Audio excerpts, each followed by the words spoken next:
Hello friends, how are you? Welcome back to my channel Therichpost. Myself Ajay.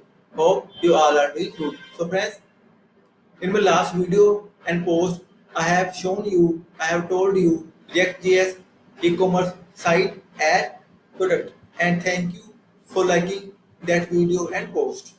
So friends, in this video, I am getting those added products from my PHP MySQL backend. And friends, here is my PHP MySQL backend where I have added the data. So friends, here on my screen you can see uh, React.js is working fine with some product. So friends, before starting, I will say please watch the video till the end and please subscribe my channel. So friends, let's start. So friends, on my screen you can see React.js is working fine. And here you can see two demo products.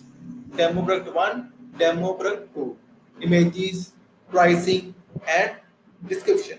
And friends, all these things are coming from my PHP MySQL backend. So friends, have you seen React.js e-commerce site with dynamic data? So friends, like always, I will share the course paper link into the video description and you can get the code easily. And friends, if you have still any kind of query, suggestion or new requirement, then you can comment on this video.